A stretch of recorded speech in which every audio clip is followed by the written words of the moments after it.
Here no bastards are here, only me and my mother actually. And one SNDP one bastard will be coming early morning and he will be making stories and he will be always in that building, SNDP building. ഇങ്ങനെ കയറി ഇരിക്കുക അയലത്തെ പെണ്ണുങ്ങളെ, ഇതാണ് എൻ്റെ വീട്. ഇങ്ങനെ കയറി ഇരുന്ന് ഇങ്ങനെ കഥയുണ്ടാക്കലാണ് എൻ്റെ ജോലി. വേറൊരു പണിയില്ല, ഇങ്ങനെ നടക്കുക കഥയുണ്ടാക്കി പെണ്ണുങ്ങളെക്കുറിച്ച്.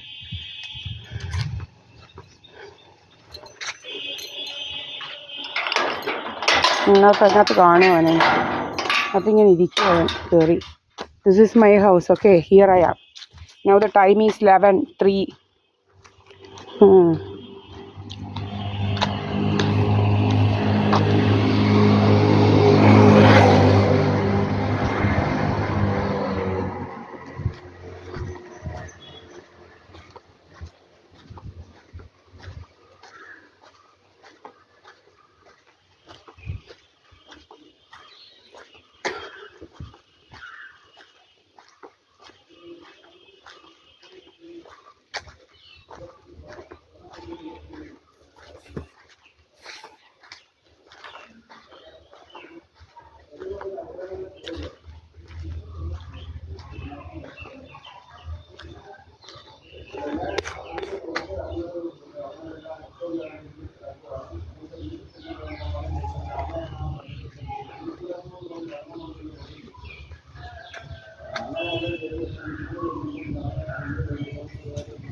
SNDP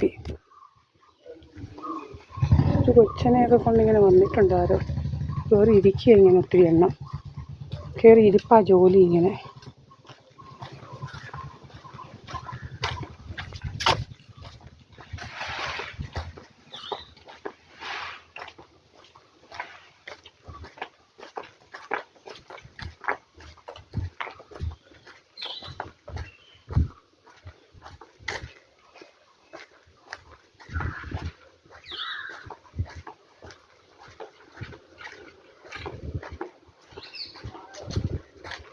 This is my house, you all know.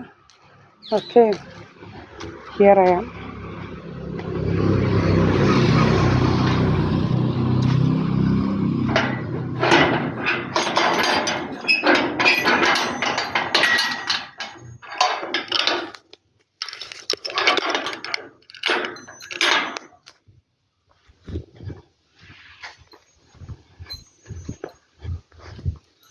You can see my skirts, everything. This is my house and this is the property which my house situates is actually 7/28 and I will show the other properties also which lies adjacent to this house. Okay, 7/32 and 7/33. This is 7/28.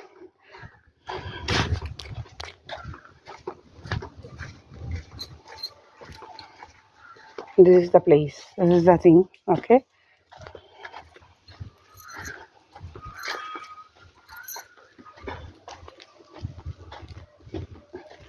there my mother.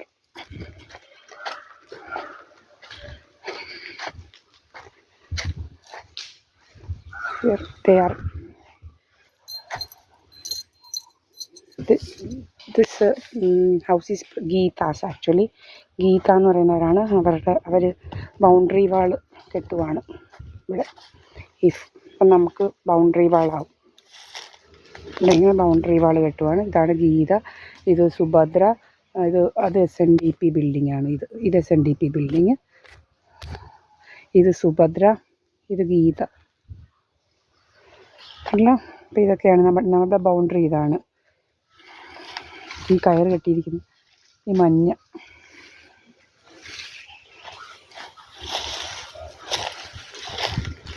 ഇതൊക്കെ അടിച്ചു മാറ്റണമെന്നുള്ള ഉദ്ദേശത്തോടെയാണ് നമ്മളെ ഇങ്ങനെ റെഡിയാക്കാനായിട്ട് കുറേ ആൾമാർ നടക്കുന്നത്. മനസ്സിലായില്ലയോ? ഇതെല്ലാം അങ്ങ് അടിച്ചു മാറ്റണം. ഇതൊക്കെ അടിച്ചു മാറ്റണമെന്നുള്ള ഉദ്ദേശത്തോടാണ് പ്രീത എസ് പണിക്കർ എന്ന് പറയുന്നവൾ ഇങ്ങനെ അങ്ങ് നടക്കുക. അവളും ബിജു പിയും കൂടി ഇങ്ങനെ നടക്കുക.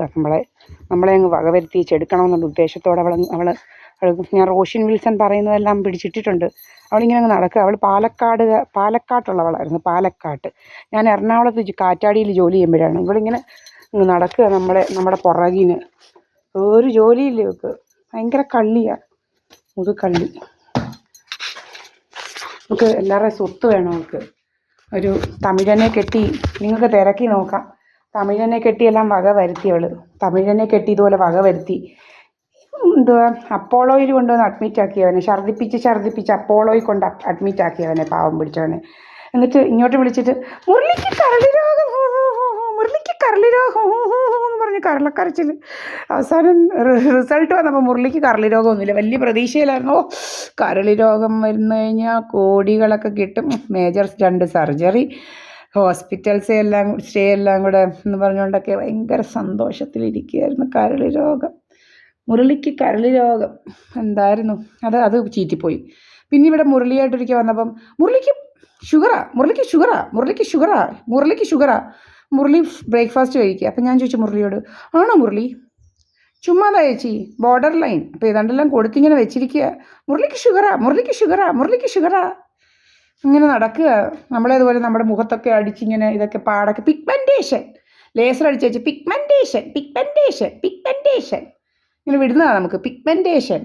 പിന്നെ മുഖത്തോട്ടെല്ലാം ഇതാക്കി എല്ലാം കറപ്പിച്ച് ഓരോ വിഷവാതകം എല്ലാം കൂടെ അടിച്ചേച്ച് കരളി രോഗം. നമ്മുടെ നല്ല വെളുത്ത ഫോട്ടോസൊക്കെ അതൊക്കെ അങ്ങ് പോസ്റ്റ് ചെയ്യാനായിട്ട് അന്ന് ഇട്ടിട്ട് കരളി രോഗം. പിന്നെ ഇന്നലെ മുക്കും എങ്ങാണ്ട് പോയെന്ന് വരുത്താൻ വേണ്ടിയിട്ട് കഴിഞ്ഞ വർഷത്തെ 1 വർഷത്തിന് മുമ്പുള്ളത് മുക്കും എവിടെയോ പോകുന്ന, മുക്കും എവിടെ പോകുന്നത്, മുക്കും പോകുന്നുണ്ടെങ്കിൽ മുക്കുമിൻ്റെ അച്ഛൻ്റെയോ അമ്മയുടെയോ വീട്ടിൽ K3യിലും ചിടാവ, ഇത് രണ്ടുമാണ്. ചിടാവ മുക്കുമിൻ്റെ അമ്മയുടെ പ്ലേസ്, K3 എന്ന് പറയുന്ന അച്ഛൻ്റെ സ്ഥലം. ഇത് തമ്മിൽ 1 hour ഡിസ്റ്റൻസേ ഉള്ളൂ. അപ്പോൾ അവിടെ ആയിരിക്കും മുക്കും പോകുന്നത്. അതിന് അവിടെ പോയെന്ന് വരുത്താൻ കുറേ ഇതൊക്കെ നമ്മളോട് മുക്കും വള്ളി പുള്ളി വിടാതെ എല്ലാം പറയും, മനസ്സിലായില്ലേ? He's my partner, so he will tell me everything. അപ്പം മുക്കുമിനെ ഇതുപോലെ അങ്ങ് നടക്കുകയാണ്. മുക്കുമിൻ്റെ ഒരു സിസ്റ്റർ ഉണ്ട് ഇതുപോലെ നമ്പർ 1 കള്ളി. അവൾക്ക് കുറേ പൈസയൊക്കെ വേണം. ഒന്നും ഇല്ലായിരുന്നു കല്യാണത്തിന്. ഒരു എന്തുവാണ്, 1 പവൻ്റെ പൊന്ന് പോലും നമ്മൾ കണ്ടില്ല അവിടെ കഴുത്തേലും. ഏതാണ്ടെല്ലാം അങ്ങ് ഭയങ്കര സ്വർണത്തിൻ്റെ എന്തൊക്കെയോ കാണിക്കലായിരുന്നു മുക്കും ഇങ്ങനെ വാങ്ങിച്ചു, അത് വാങ്ങിച്ചു, സ്വർണ്ണക്കടയിൽ നിന്ന് ഇത്ര വാങ്ങിച്ചു, 16 ലക്ഷത്തിൻ്റെയൊക്കെ വാങ്ങിച്ചെന്ന് പറഞ്ഞുകൊണ്ട് ഇപ്പം എന്നിട്ട് ഒന്നും കണ്ടില്ല അദ്ദേഹത്തെങ്ങും. ഇങ്ങനെയൊക്കെയാണ് കള്ളത്തരം പറഞ്ഞുണ്ടാക്കുന്നത്. നമ്മളിതാ കഴിക്കുന്നുണ്ടോ, പപ്പയ. നമ്മളെ അങ്ങ് അടിച്ചങ്ങ് വീർപ്പിക്കുക. 11 മണിയായി, നമ്മൾ ഒരു വെള്ളം പോലും കുടിച്ചിട്ടില്ല. പച്ചവെള്ളമാണ് കഴിക്കുന്നത്, വെള്ളമാണ് കുടിക്കുന്നത്, അല്ലാതെ ഒന്നും കഴിക്കുന്നില്ല. ഇതാണ് പപ്പയാണ് കഴിക്കുന്നത്. 2 മണി. വേണമെങ്കിൽ ഒന്നും കഴിക്കാതെ ഇരിക്കാൻ എനിക്ക് നല്ല ആരോഗ്യമുണ്ട്. അപ്പോൾ ഇങ്ങനെ അങ്ങ് നടക്കുകയാണ് നമ്മുടെ പുറകിന്. എങ്ങനെയെങ്കിലും സ്ട്രോക്ക് വേണം, ഹാർട്ട് അറ്റാക്ക്, ക്യാൻസർ. ഇന്നാളി വരികയാണ് ക്യാൻസർ. 40-ാം വയസ്സിൽ ക്യാൻസർ വന്നിട്ട് 106 വയസ്സ് വരെ ജീവിച്ചു എന്നൊക്കെ പറഞ്ഞ് ഭയങ്കര. പിന്നെ നമ്മളെക്കുറിച്ച് അങ്ങ് കഥകളുണ്ടാക്കലാണ്. അത് ഡൽഹി വെച്ചും അങ്ങനെയായിരുന്നു. എല്ലാം ഇരിപ്പുണ്ട്. ഞാൻ ഈ യൂട്യൂബ് കറക്റ്റായിട്ട് ആദ്യമായിട്ട് കാണുന്നവർക്കറിയാം എല്ലാം. ഇതേ സെയിം പാറ്റേൺ ആണ് അവിടെ ഇതുപോലെ നമ്മളെ ഭയങ്കര ഉപദ്രവമായിരുന്നു. ഒരു ദാഗർ എന്ന് പറയുന്ന ഒരു 3rd rate ക്രിമിനൽ ഇങ്ങനെ വന്നിട്ട് ഇങ്ങനെ നമ്മുടെ കഥകെ അടിക്കുക. ഡൽഹിയിലും ഇത് തന്നെ എല്ലാം നമ്മൾ അപ്ലോഡ് ചെയ്തിട്ടുണ്ട്. കുറേ ക്രിമിനൽസിൻ്റെ എല്ലാം നല്ല കറക്റ്റായിട്ട് നമ്മുടെ കയ്യിലുണ്ട്. എല്ലാവൻ്റെയും വീഡിയോസ് നമ്മുടെ കയ്യിൽ കറക്റ്റായിട്ട് സേവ് ചെയ്തിട്ടുണ്ട്. പലത് കാണിച്ചു കൂട്ടുന്നത്, ഇതുപോലെ പല തെമ്മാടിത്തരങ്ങൾ കാണിച്ചു കൂട്ടുന്നത് എല്ലാം നമ്മൾ പിടിച്ചിട്ടുണ്ട്. കുറേ കള്ളുകൂടിയത്തികളും ഒക്കെ അവിടെ ഉണ്ടായിരുന്നു. അവളുമാരുടെയൊക്കെ കോപ്രായങ്ങളെല്ലാം നമ്മൾ പിടിച്ചിട്ടിട്ടുണ്ട്. കുറേ കോപ്രായങ്ങൾ കാണിച്ചു കൂട്ടുന്ന അവളുമാരും ഉണ്ടായിരുന്നു. അങ്ങ് അഭിനയിച്ചങ്ങ് തകർക്കുമായിരുന്നു. ഓസ്കാർ കൊടുക്കണം അവളുമാർക്ക്, ഓസ്കാർ. നമ്മുടെ വീട്ടിൽ നമ്മൾ മാനമര്യാദയ്ക്ക് രാവിലെ ഉപ്പുമാവ് ഉണ്ടാക്കി എൻ്റെ അമ്മയ്ക്ക് കൊടുത്തു, വെള്ളം തിളപ്പിച്ചു, കറി വെക്കുന്നു, മെഴുക്കുവരട്ടി വെച്ചു, ഇതെല്ലാം കഴിഞ്ഞു. ഇനി കുറേ ഭാഗം ഇങ്ങനെ കിളച്ചിട്ട് കൊടുത്തു. ഇതെല്ലാം ചെയ്ത് നമ്മൾ നമ്മുടെ വീട്ടിലിരിക്കുകയാണ്. ഇവന്മാർ നമ്മളെക്കുറിച്ച് അങ്ങ് കഥയുണ്ടാക്കുക. പിന്നെ ഇതിനിടയിലാണ് നമ്മൾ ഈ അപ്ലോഡ് ചെയ്യുന്നത്. നിങ്ങളൊന്ന് ആലോചിച്ച് നോക്കി, ഇതെല്ലാം നമ്മൾ ചെയ്യുന്നുണ്ട്. ഒരു നല്ല കറക്റ്റായിട്ട് ഇതൊക്കെ ചെയ്ത് ഹാൻഡിൽ ചെയ്ത് കൊണ്ടുപോകുന്ന ഒരാൾ, നല്ല ഒന്നാന്തരം മെൻ്റലി സ്ട്രോങ് ആയിട്ടുള്ള ആളാണ്. നമുക്കൊന്നും ഒരു കുന്തവും വരത്തില്ല. ഇവളുമാരുടെയൊക്കെ വെറും വ്യാമോഹം കൊണ്ട് നടക്കുകയാണ്. പിന്നെ എൻ്റെ അച്ഛനെ എന്നെ ജനിപ്പിച്ചത് പ്രീത എസ് പണിക്കറിനും ബിജു പിക്കും ഒന്നും എൻ്റെ ഡിഗ്രി ഒന്നും വെച്ച് എടുത്ത് ഇവളുമാർക്ക് പുട്ടടിക്കാനല്ല എൻ്റെ അച്ഛൻ എന്നെ ജനിപ്പിച്ചത്. പ്രീത എസ് പണിക്കർ എന്ന് പറയുന്ന മുതുകള്ളി. നമുക്ക് നാട്ടുകാരോട് നിങ്ങൾ വന്ന് ചോദിച്ചു നോക്കി ഇവിടെ ഭർത്താവ് എങ്ങനെയാണ് ചത്തതെന്ന് ചോദിച്ചാൽ എല്ലാവരും പറയും ഇവിടെ ഭർത്താവ് കെട്ടിത്തൂങ്ങിയതാണെന്നാണ് പറയുന്നത്. കെട്ടിത്തൂങ്ങിയൊന്നുമല്ല, കൊന്നേച്ച് കെട്ടിത്തൂക്കിയേച്ച് നടക്കുക ഇവളുമാർ. എങ്ങാണ്ട് കെട്ടക്കിടുമ്പ്. ആ രാജമ്മയെന്ന് പറഞ്ഞവളാ മുതുകള്ളി. അവളാണ് എന്നെ വിളിച്ചത് മുരളി മരിച്ചെന്ന് പറയാൻ. എങ്ങാണ്ട് മുരളി അവിടെ പറച്ചിലൊക്കെ കേണക്കണം എങ്ങാണ്ട് പിശാചിനി, ആ പിശാചിനി ഇവളെ അവിടുന്ന് ഓടിച്ച്, അവളാ നമ്മളെ വിളിച്ച് 2017 ഞാൻ ദിവസം മറക്കത്തില്ല. 2017 അവളാ എന്നെ വിളിച്ച് പറയുന്നത് മുരളി മരിച്ച കാര്യം. തിരുവല്ലേ നിൽക്കുക, തിരുവല്ലയിൽ കഴിക്കാൻ കയറിയതാണ്. നമ്മളിത് കരിക്കൻ മാതാന്നോ എങ്ങാണ്ട് പറയുന്ന ഒരു ഹോട്ടലാണ്.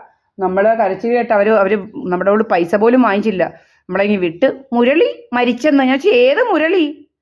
വെറും 10-38 വയസ്സുള്ള ഒരുത്തനെ കൊന്ന് കെട്ടിത്തൂക്കിയ ചാളും ആ തേവിടിശി. ഇതുപോലൊരു തെമ്മാടിയെ കാണത്തില്ല അവള്. ഇവിടെ ഭർത്താവിനെ ഇതുപോലെ കൊന്ന് കൊല വിളിച്ചതാണ്. 10 മാസം കൊണ്ട് അവനെ റെഡിയാക്കി. അവിടെ ഒരു പ്രഗ്നൻ്റ് ആയിരുന്നു. അവളും അവിടെ വയറ്റിൽ കിടന്ന കൊച്ചിനെയും എന്തുവാ ചത്ത കൊച്ചിനെ പ്രസവിച്ചവൾ ആശുപത്രി, എന്തോ അതിൻ്റെ പേര്, പുഷ്പഗിരി ആശുപത്രി പോയി. ഇങ്ങനെയൊക്കെ കുറേ ആശുപത്രികളുണ്ട് ഇവക്ക്. ഇവള് പോയിരുന്ന് അവളെ കൊന്ന് കൊല വിളിച്ച് വന്നതാ. എന്നെ ഇതുപോലെ റെഡിയാക്കാനായിരുന്നു. ഇവളുടെ ബന്ധു, ഇവളുടെ ഈ രാജമ്മ എന്ന് പറയുന്ന ബന്ധു ഒരു ജനാർദ്ദനുണ്ട് ഭർത്താവിൻ്റെ, അവിടെ 2ാമത്തെ ഭർത്താവിൻ്റെ. ഇവൾ 1 സെൻറ്റ് സ്ഥലം പോലും അവിടെ സ്വന്തം കാശിന് വാങ്ങിച്ചിട്ടില്ല ഈ രാജമ്മ എന്ന് പറയുന്നവൾ. 1 സെൻറ്റ് സ്ഥലം പോലും ഈ രാജമ്മ എന്ന് പറയുന്നവൾ വാങ്ങിച്ചിട്ടില്ല. അവൾ കുറേ കഷായം ഉണ്ടാക്കി, ഇവളുടെ കാര്യങ്ങളൊക്കെ പറഞ്ഞ് അവൾ കുറേ കഷായം ഉണ്ടാക്കി വിറ്റവൾ. കഷായം ഉണ്ടാക്കി വിറ്റേച്ച് അതിനകത്ത് ഡയസപ്പം എന്നൊക്കെ പറയുന്ന മരുന്ന് കലക്കിയായിരുന്നു നാട്ടുകാർക്ക് കൊടുക്കുന്ന ഇവൾ കൊടുത്ത്. അങ്ങനെ കൊടുത്ത് കുറേ കാശൊക്കെ ഉണ്ടാക്കി ഈ കള്ളി ഡയസപ്പം. എൻ്റെ കൺമുന്നിലുണ്ട്. എന്നിട്ട് അവസാനം ചില മെഡിക്കൽ സ്റ്റോർ മേലെ ഇനിയും വരരുത്, ഇത് ഇവിടെ തരാനൊക്കത്തില്ലെന്ന് പറഞ്ഞു. ഇപ്പം നിങ്ങളൊന്ന് ചെന്ന് ചോദിച്ചു നോക്കിയേ, ഉറക്ക ഗുളികയും മറ്റേ അതുപോലൊക്കെ ഉള്ളത് വല്ലതും നിങ്ങൾക്ക് കിട്ടുമോയെന്ന്. ഒരു ഉറക്ക ഗുളിക കിട്ടത്തില്ല നിങ്ങൾക്ക് വിത്തൗട്ട് പ്രിസ്ക്രിപ്ഷൻ. പക്ഷേ എന്നിട്ടും കള്ളത്തരങ്ങൾ നടക്കുന്നു എന്നുള്ളതാണ് ഈ ലോകത്ത്. പല കള്ളത്തരങ്ങളും ഇവളിങ്ങനെ നടക്കുക, കുറേ മരുന്നും മന്ത്രമൊക്കെ ആയിട്ട്. ഇവള് ചാക്കിനകത്ത് കെട്ടിയാണ് നടക്കുന്നത്. ഇവളങ്ങ് എന്തോ അഭിനയിച്ചങ്ങ് നടക്കുമോ. ഇതുപോലെ തന്നെ ഈ കുട്ടച്ചാര് മാസ്ക് വെച്ച് നടക്കുന്ന പോലെ ഇവള് മാസ്ക് വെച്ച് നടക്കുന്നേ. ഇവളാരാ? ഇവള് 1 സെൻറ്റ് സ്ഥലം വാങ്ങിച്ചിട്ടില്ല ഇവിടെ നമ്മൾ പിടിച്ചു പറിക്കാൻ. ഇവള് മാസാമാസം 500 സാരി വാങ്ങിച്ചു കൊടുക്കുമായിരുന്നു ഇവൾക്ക് എന്തോ ഇരുന്നിട്ടാ. ഇവള് 500 രൂപ ഇട്ട് നമ്മളെ കൊണ്ട് 5000 രൂപയുടെ സമ്പാദിച്ചവളാ ഇവള് രാജമ്മ എന്ന് പറയുന്ന കള്ളി. 500 രൂപ, വെറും 500 രൂപ. ഇവള് 500 രൂപ തന്നിട്ടാണോ ഞങ്ങൾ പഠിച്ചത്? എൻ്റെ അച്ഛന് ഇപ്പോഴും എൻ്റെ അച്ഛൻ JCU ആയിരുന്നു. നിങ്ങളങ്ങോട്ട് തിരക്കി നോക്കുക. എൻ്റെ അച്ഛന് 38,000 ചില്ലറ രൂപ പെൻഷൻ കിട്ടുന്നുണ്ട്. ഇവിടെ വല്ലതും വേണോ രാജമ്മയുടെ? ഈ രാജമ്മ എന്ന് പറയുന്ന നമ്മൾ ആരാ? ഇതൊക്കെ ഇരിക്കുന്ന ഇവൾക്ക് ഒരു മുറി വീടുണ്ടാക്കിയിട്ടില്ല ഇവള് കണ്ടവൻ്റെ അതെല്ലാം താമസിച്ചു. ഇതും പിടിച്ചു പറിക്കാനായിട്ട് ഇവിടെ വന്ന് താമസിച്ചു രാജമ്മ. എൻ്റെ അമ്മച്ചിയുടെ ഒരു ട്വിൻ സിസ്റ്ററാന്ന് പറയുന്നവള്. ഇതുപോലൊരു കെടുമ്പ്. ഇങ്ങനത്തെ ഒരു 3rd റേറ്റിനെ കാണാൻ കിട്ടത്തില്ല medical mafia medical mafia. IG ഗോപാലനുണ്ട്, മറ്റേവരുണ്ട്, കുറേ IG-മാരെ എല്ലാം ഇവൾ പിടിച്ചു വെച്ചിരിക്കുക. ഇങ്ങനെ ഉണ്ട് കുറേ പോലീസിലും എല്ലാം ഇതുപോലെ. ഇപ്പം വിനോദ് കുമാർ എന്ന് പറഞ്ഞ ഒരുത്തനെ DSPയോ DGPക്കോ കിട്ടിയില്ലയോ? അതുപോലെ കുറേ കള്ളന്മാർ ഇവന്മാരുടെ കയ്യിലുണ്ട്. ഇങ്ങനെ മുതുകള്ളന്മാർ എല്ലായിടവും ഇങ്ങനെ ഇവന്മാർ നടക്കുക. കളക്ടറിനെ കൊണ്ട് ഇതാക്കുമെന്ന്. നമ്മൾ നമ്മുടെ ജോലിയും ചെയ്ത് നമ്മുടെ വീട്ടിലെ കാര്യം നോക്കുന്ന ഇവനൊക്കെ ആരാ നമ്മളെക്കുറിച്ച് കഥയുണ്ടാക്കാൻ? സോമരാജനും മറ്റവൻ അവൻ്റെ വീട്ടിലെ വല്ലവർക്കും കുഴപ്പമുണ്ടെങ്കിൽ ഇതാക്ക്. ഇവൻ്റെയൊക്കെ വീട്ടിലെ കാര്യങ്ങൾ നിങ്ങൾ തിരക്കി നോക്കിയാൽ മതി. ഇവൻ്റെ മോഹൻ സിംഗ് എന്ന് പറയുമ്പം കെട്ടി ബന്ധം ഒഴിഞ്ഞ് നടക്കുക. ഇവൻ്റെ അതുപോലെ പലയിടത്തും ഈ സോമരാജൻ എന്ന് പറയുന്ന വീട്ടിൽ കയറിയ വീടുകളിലെല്ലാം ബന്ധം ഒഴിഞ്ഞ് നടക്കുക. ഇവൻ എന്തുവാ LG നിവാസിലെ ഒരു രാജേഷ് ഗംഗ എന്ന് പറയുന്നത് നിങ്ങൾ വന്ന് തിരക്കി നോക്കിയാൽ എൻ്റെ പെണ്ണുപിള്ള എന്തെന്ന് ചോദിക്കുമ്പോൾ പെണ്ണുപിള്ളയും മോളും. ഈ സോമരാജൻ നിത്യം അവിടെ സന്ദർശകനല്ലായിരുന്നു എന്ന് ഈ റോഡിലുള്ളവരോടെല്ലാം തിരക്കി നോക്കിയാൽ മതി. നിത്യ സന്ദർശകനായിരുന്നു ഈ LG നിവാസിലെ. നാട്ടുകാരെല്ലാം പറയുന്നത് ഇവനെ അമ്മായിയമ്മയും മരുമോളെ ഒരുപോലെ ഒരുപോലെ കൂടെ ഇതാന്ന് പറയാൻ പറ്റത്തില്ല. അതുപോലെ പറഞ്ഞു നടന്നത് ഇവനെക്കുറിച്ച്. അതുപോലെ പിന്നെ പുരുഷൻ എന്ന് പറയുന്ന ഒരു മാമൻ്റെ വീട്ടിൽ നിന്ന് പുരുഷൻ മാമൻ എന്ന് പറയുന്ന ഒരു മാമനുണ്ട്. ഈ LG നിവാസിലെ ലീലയുടെ ആങ്ങളയുടെ മരുമോളെ ഇതുപോലെ അവിടെ നിന്ന് വിളിച്ചിറക്കി ഈ വില്ലയെ കൊണ്ടുവന്ന് താമസിപ്പിച്ചിരിക്കുമായിരുന്നു. അപ്പം നാട്ടുകാരെല്ലാം പറയുന്നത് ഇപ്പം സോമരാജൻ വില്ലയിലെ ഡൺലപ്പേ കിടക്കാനാണ് പോകുന്നതെന്ന്. ഇങ്ങനെല്ലാം പറയുന്ന ഇവന്മാരാണ് നമ്മളെക്കുറിച്ച് കഥയുണ്ടാക്കുക. നമ്മൾ നമ്മുടെ വീട്ടിലെ ജോലി ചെയ്ത് ജീവിക്കുന്നു. ഈ യൂട്യൂബിനകത്തുണ്ടല്ല സകല സംഗതികളും. ഇത് ദീപായസ് മണിക്കറ ഇന്ന് January 8, 2026. ഇപ്പം 11:17